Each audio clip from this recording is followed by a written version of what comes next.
మేడగది మీరు దేవుని కలుసుకునే స్థలం.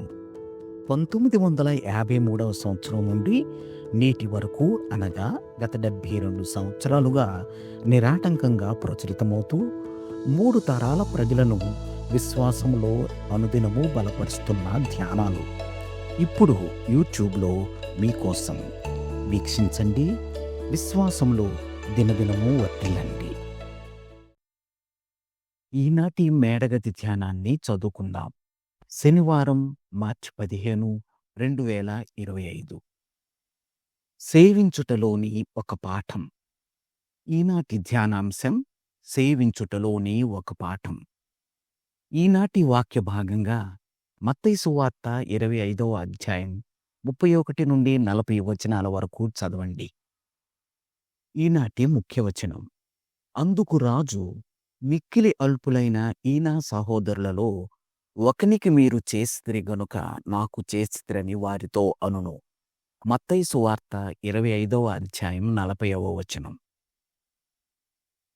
రోజంతా విరామం లేకుండా పనిచేసిన తర్వాత సరుకుల కోసం నేను సూపర్ మార్కెట్ దగ్గర ఆగాను. నాకు కావలసిన సరుకులు తీసుకున్న తర్వాత త్వరగా బిల్లు చెల్లించడానికి తక్కువ మంది మనుషులున్న ఒక కౌంటర్ దగ్గరకెళ్ళాను. ఆ ముందున్న వ్యక్తి బాస్కెట్ నిండా కిరాణా సరుకులతో ఉన్నాడు. అతడు క్యాషియర్తో చెప్పిన మాటలను బట్టి అతడు తీసుకున్న సరుకులకు ప్రభుత్వం ఇచ్చే ఉచిత కూపన్లను చెల్లిస్తాడని అర్థమైంది.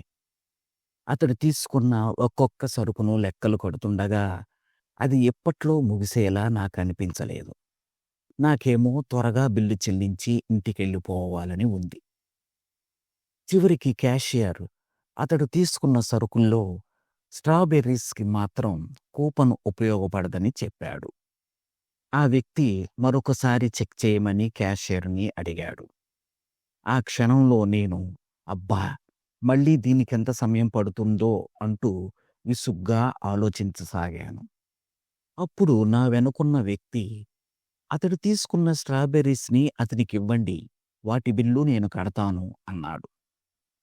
అప్పుడు సరుకులు తీసుకున్న వ్యక్తి వెనక్కి తిరిగి అతనితో, చాలా థ్యాంక్స్ అండి, ప్రస్తుతం నా దగ్గర ₹1 కూడా లేదు అన్నాడు.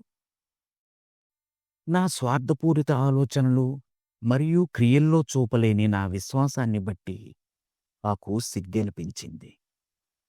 నేను నా వెనుకున్న వ్యక్తి వలె ఎందుకు ఆలోచించలేకపోయాను? ఎందుకు అవసరంలో ఉన్న వ్యక్తికి సహాయం చేయలేకపోయాను?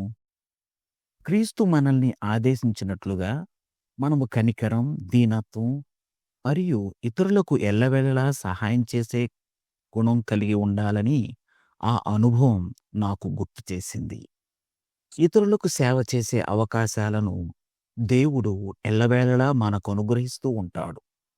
మనం చేయవలసిందల్లా మన దృష్టిని మనపై కాక అవసరంలో ఉన్న వారి వైపు మళ్లించడమే. నేటి ధ్యానం. దేవుణ్ణి ప్రేమించే అవకాశాలు నా కళ్ళ ఎదుటనే ఉన్నాయి. ప్రార్థన.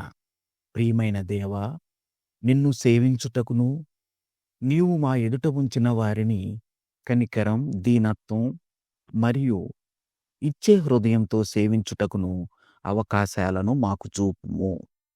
యేసు నామములో ఆమేన్. ప్రార్థనాంశం.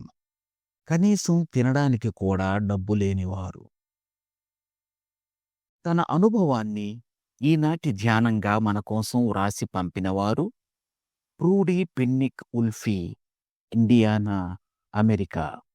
మేడగది అనుదిన ధ్యానాలు మీకు ఆశీర్వాదకరంగా ఉన్నట్లయితే వెంటనే మన ఛానల్ని సబ్స్క్రైబ్ చేయండి.